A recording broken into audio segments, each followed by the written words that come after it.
Loket is an incredible circuit with amazing natural undulations. 90% of the time you're either climbing or dropping, so there really is a lot to deal with for the riders there. And you get loads of Czech fans, you get so many traveling fans as well, because it really is a beautiful area to visit and to watch motocross. So it always creates a fantastic atmosphere, one of my absolute favorites.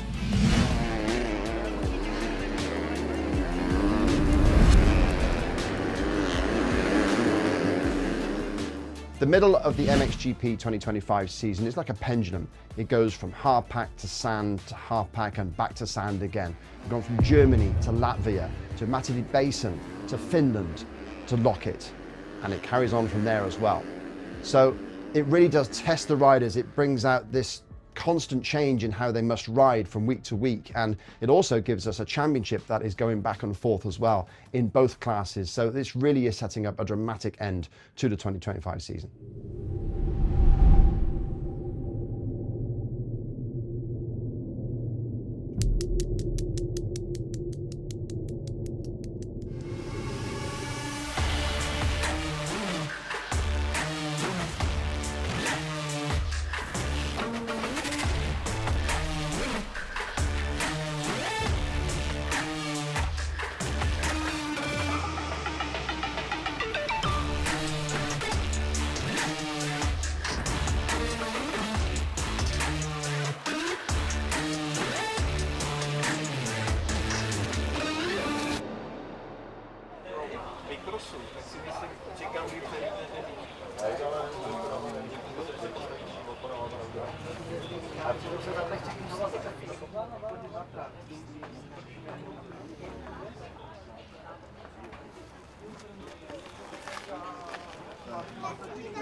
Julius Mikula is a young Czech rider that had a really good track record, in fact, in the EMX 125 class. He scored a race win, he had podium finishes, and he decided to jump straight to the MX2 class and skip the EMX 250s.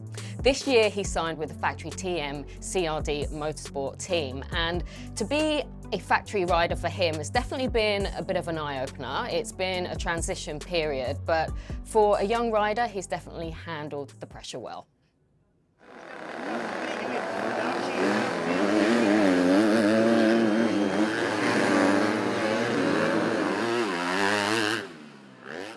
I skipped MX 250 EMX. TM contacted us some years before, also for 125. This year was the best choice to do. This happened a little bit when I get injured after the Loket last year. So my manager right here and spoke with them here, and we decided to go to TM.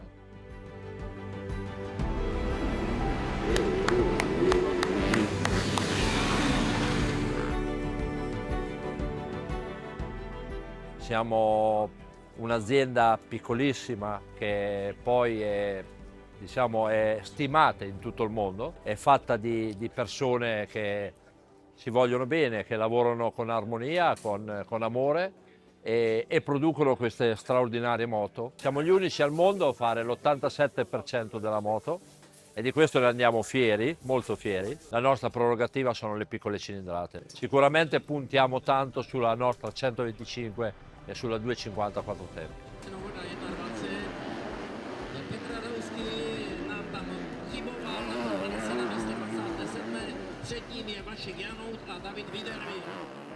I've got to talk about it because we've got to show it. The GoPro lap. Oh. Oh yeah, no, it's fine.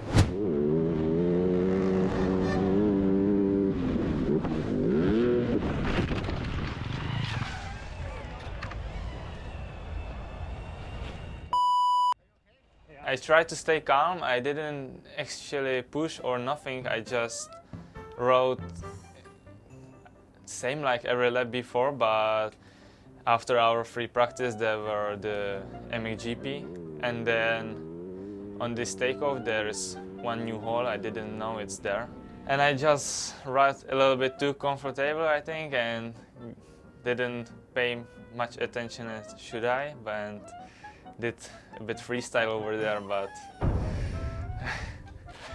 luckily nothing happened to me, but you know, the bike was done. It was a bummer to finish my GoPro lap in 3 corners, but you know, it happened, and next time I'll be more careful for that.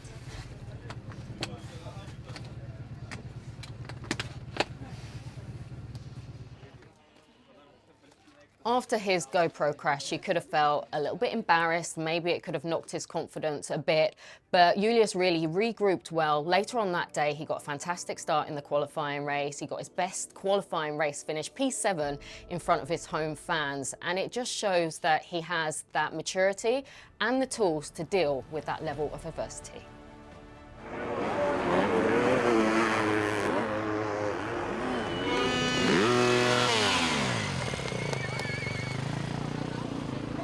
I have a quite good start in the qualifying motor, and I think around 9, and just rode every lap with no mistakes. Ended up on P6 for a few laps, I think.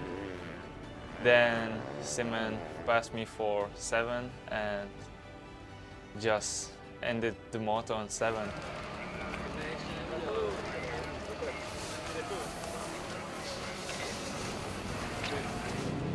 I didn't see the start because you know the way it was quite good.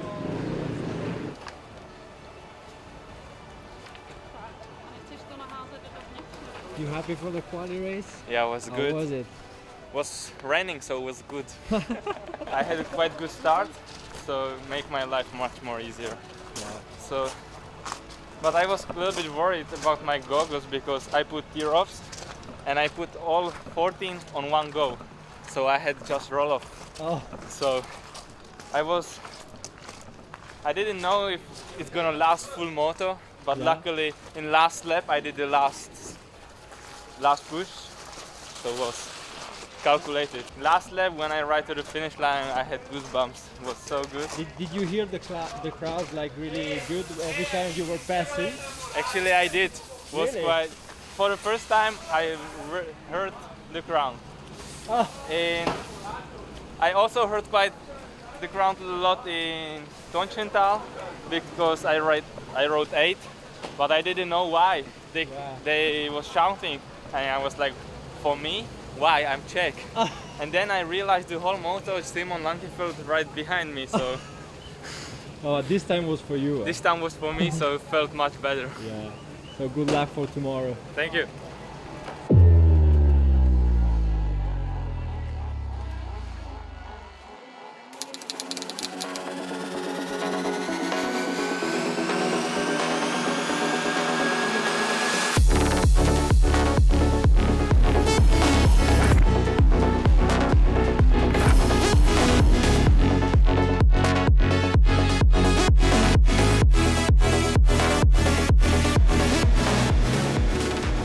Drop here, Kawasaki in the middle, and he's got another good jump, and it's going to be the 27 of Langenfelder.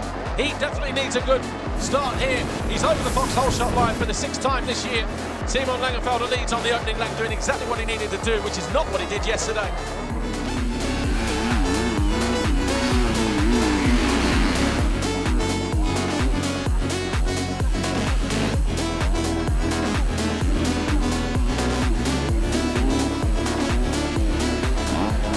In that 2nd place, under pressure from Mathis Valin, who we said, after winning the qualifying race yesterday and after getting a good start today, could be a danger man, could be a top 3 guy, could be a race winner, could even be a Grand Prix winner this weekend.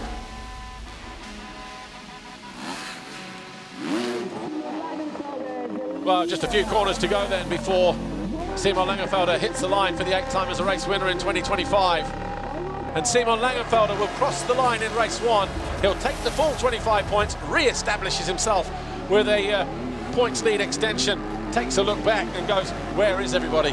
That was a very, very important race for the German.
Andrea Adamo sweeps around the outside of Mattis Valan, who tried to launch his way back down the inside, but Adamo closing them off. The Red Bull KTM rider leads on lap 5. To stay up, make the pass. Parks it down the inside. That was commitment, because he didn't just double his way and try to turn, he doubled and landed long. On Sunday, not sure what happened, but wasn't really the same Kai that we'd seen on Saturday, certainly not the same Kai de Wolf that we saw in Finland. And as a result of that, he lost a lot of points in the championship chase after gaining 22 points 1 week earlier.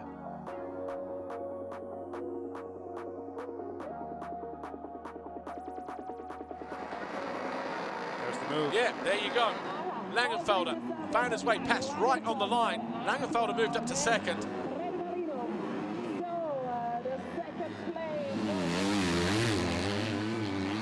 Adamo working his way down towards the finish line.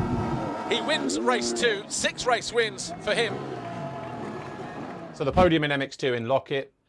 First career podium for the Kawasaki rider Mattis Valan, 2 third-place finishes, very, very solid indeed. Oh, so good, finally. So many ups and downs, and then finally had a good start and stay in front, so yeah, really happy. And carrying on from what he did in the qualifying race where he was victorious. So we've got a handful of races left. Can he continue to improve, and will we see him on the podium again? Quite possibly. Certainly hope so. Second overall, Andrea Adamo came away with the race win, and he's really now, I won't say the only rider, because we know Kai is going to bounce back, but the only rider on the weekend who went toe-to-toe really with Langenfelder in that fight for the championship chase. And from that side, Andrea Adamo, I think, is showing that he's still very, very much in this one, no matter what. And to see him perform the way that he did, to get that race win, to get second, fantastic job for the Red Bull KTM rider. And again, expect to see more of the same from him in the remaining rounds. Simon Langenfelder salvaged the Grand Prix victory after what was probably a disappointing Saturday, because he wasn't making the same kind of ground and progress that someone like Kai de Wolf did in the qualifying race. And we thought maybe this is just going to be one of those weekends for him, but he turned it around, and for him to come away, he's gained points. He's almost 50 points clear going into Lommel. That's not a bad margin to have. It's better than it was a week before, where he lost 22 points to Kai. And so as long as he's gaining ground, even if it's a point here, a point there, he's doing everything right, and we might just be looking at Germany's next world champion, even with 5 rounds to go. To be honest, when you start bad, and in Loket the first few corners are quite tight, and it's quite chaos over there. The ride was good, just I was hoping for P10 or a little bit better, but I can say I wasn't happy after the ride. The ride was good.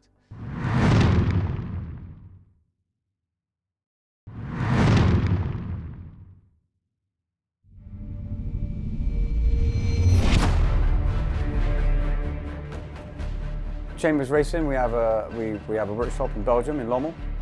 It's an MX centre where the mechanics work from. They sleep there. One of them it's got a mezzanine floor with a bed and combination above. So yeah, we're completely based there now. Beginning of the season, we were sort of half in the UK and half here, but we decided to move across. Obviously, Adam Sterry lives here, and also Ollie Colmer, so it makes sense just to move it. And like you said, you look at all the top motocross riders in the world. They've all came here and they've all done their stuff here, and it's the place you've got to be. So we made the move, and yeah, it works well, really well. No, you have to watch this one on your iPad. You have to go on Grandad's iPad and watch it. Tell them it's the MXGP-TV. No, the British Championship you can get on the TV. You have to watch this one on your iPad. On MXGP-TV, yeah? Okay. If you get stuck, ask Mel. Apart from that, we've also got in the MX250, they're supporting a young up-and-coming rider, Ollie Colmer. And to see him riding in EMX 250, he rode the whole series last year pretty much. He's doing that again this year with Chambers. And it's important, I think, for the British demographic to have a team competing from the UK. Does it have to be British riders? It would help, because then you're helping your own. And the fact that he is, and that team is helping British riders is fantastic, and great to see them in the paddock doing well.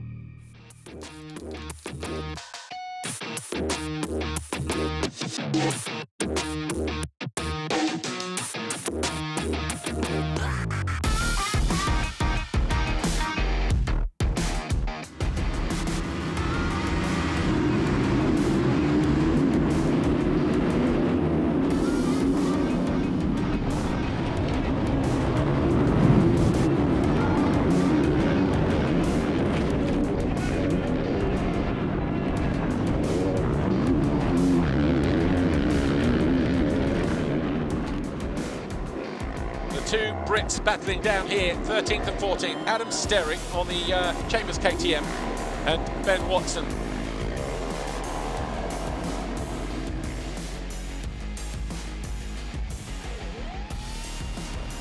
Coonan, you know what, he had a wrestle with this bank in MX2 last year. Has another one there, but the other one in MX2 came off worse. Febvre's dropped down to 5th place. That is a costly mistake. That is an expensive error, so Pence is going to finish 3rd, Coldenhoff 4th, Febvre 5th. Lucas Coonan, uphill, he wins race 1, wins comfortably as well.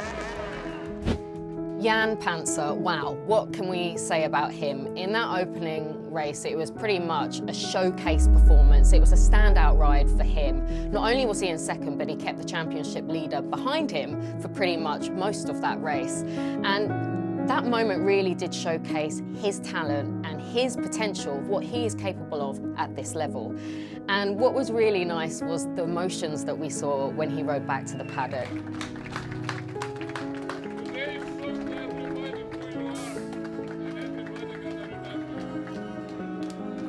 Finally a good start, and then yeah, I was 2nd almost the whole moto, but like in the middle of the race I got a huge arm pump, so I couldn't really push, just tried to stay up there, and the end I was 3rd, so yeah, really happy, but yeah, need to recover. My arms were never this hard before, so yeah, but really good. Yeah, I felt it at the end then from being ill in the week. Yeah, please. I guess a little breakdown, how was it? All right. I actually went a bit wider on the starting yesterday, so took a bit of a risk. But looked a bit drier, and I just got a good drive, kept the front wheel light. Went a bit around the outside, come out and start, I don't know, 11, 12, something. Lost a couple of places, gained a couple of places. Ended up 13, so quite happy with that, you know. At the minute, I'm showing that I've got the speed. But it's just hard to, you think, oh yeah, why in time practice can you go P8 and not in the race? And I wish it was that easy. You know, P8's just, the lap time's just 1 lap. This is keeping that intensity for 35 minutes, which is difficult, so. That's what I'm building towards, and yeah, if it was easy, everyone would be winning, you know, so. And most of the people in the MXGP class are also on factory roads. There's not many sort of smaller privateer teams, so. That's it, we've got to fight against them, and it's not easy. Well done. Thank you, mate. Good in race 2.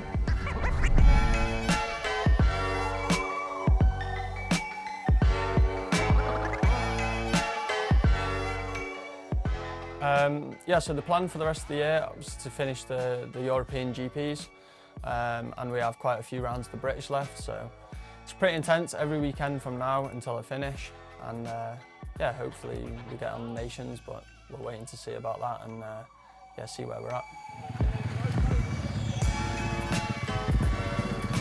Now, having Leah around at the races is really good. She helps me out a lot with getting everything organised and making sure everything's on point for the races. And yeah, it's just nice to have someone there supporting and yeah, just helping out because it is busy on the weekend.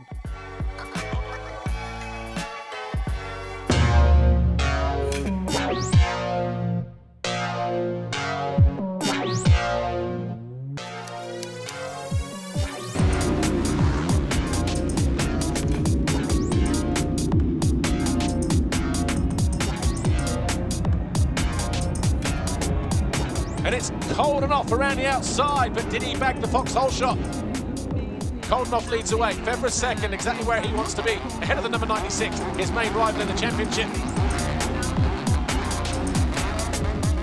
But look at Panzer here, in 6th place again. He's going to be 4th overall. He got 5th in China last year. This will be a career best for him as well.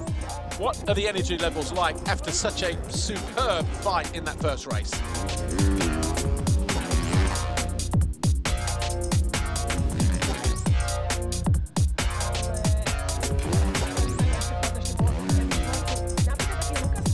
Good drive coming out of the turn. He steps up and runs. Koldenoff not to the outside, but the Dutchman knew that it was coming. Gifting and Verlanderen, these two 4th and 5th at the moment. Panzer about 3.5 seconds further back. Then we've got Siwa in 7th. Jago Geertz 8, Brian Boger's 9. Ruben Fernandez is in 10th. Panzer. He was in, 6th place, wasn't he, I think?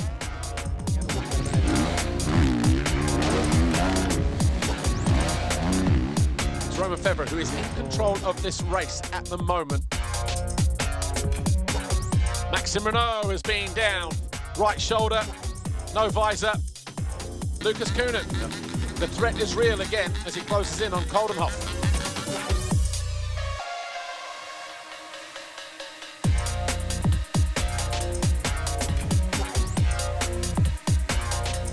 Koenen's been going up this inside. Not sure if he'll be able to have room to make anything work. He makes it perfectly. A lap ago, we saw him execute and rehearse, if you like. This time around, he gets it to perfection. Moves into that 2nd place.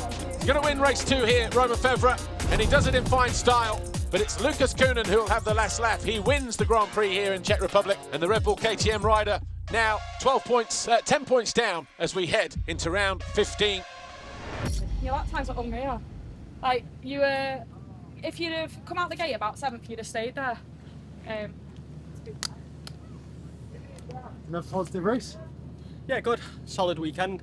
I mean, I've had some good races and then the second one's not been that great, so now I feel like I'm taking that speed from qualifying into the motors, so yeah, that's what we're trying to work on. And obviously to get to that next break into the top 10 consistently, you need them 2 results, so it's hard against the factory bikes. And yeah, I feel like we're right in the mix with them, so yeah. All I can keep doing is just keep working, keep training hard with Mark, the team keep pushing hard, and yeah, it's hard, man, because we race almost every weekend, and British Championship, GP, British Championship, a lot of travelling and a lot of things that people don't see, so. It must be very satisfying though when you are passing factory bikes, factory riders who, you know. Yeah, definitely, you know, they can obviously prepare exactly for this GP with like 2 weeks off, etc. We need to go back to the UK, ride that, but if we can nail them starts more consistently, I think we'll be a few places further up. It's top overall. Well done. It's probably my best overall. Glenn Koldenoff has raced 11 GPs in Loket and has never once been on the podium. So for him to finally bring a trophy home, even after stalling the bike in the final lap of the race, was a massive moment for him and also for the Fantic Factory MXGP team. And that podium definitely helped strengthen his 3rd position in his championship chase. For Romain Febvre, Loket will probably be seen as a wasted opportunity because time practice, he was fast, he won the qualifying race. Race 1, he just spent way too much time trying to find his way past the likes of Jan Panzer, and then that made that mistake at the end of the race as well, where he went from 2nd to 5th. Second race, he came back out swinging on a circuit where he's won 3 times in the past. But to go from 15 points up down to 7 points after race 1, that race win for him was crucial in race 2 because that meant now the gap is back out to 10 points. Lucas Koenen isn't going away. Romain Febvre continually having to go back to the drawing board, trying to figure out what to do about the problem that is Lucas Koenen. And so from that side, very interesting battle at the top of MXGP. It's kind of almost like that 2021 feel between these 2 guys now. Yes, it was 3 then with Jeffrey, Roman and Tim, but we've got 2 guys at the very top of their game. And when Tim comes back, when Jeffrey comes back, there's going to be 2 more riders in the mix that may have an effect on that championship. Because at the moment, most of the time, they're just 1st and 2nd, 2nd, 1st. They lose 3 points, gain 3 points and whatever. So it'll be interesting to see when those guys come back, how that affects it. But right now, Roman Federer is hanging on to that championship lead by the skin of his teeth.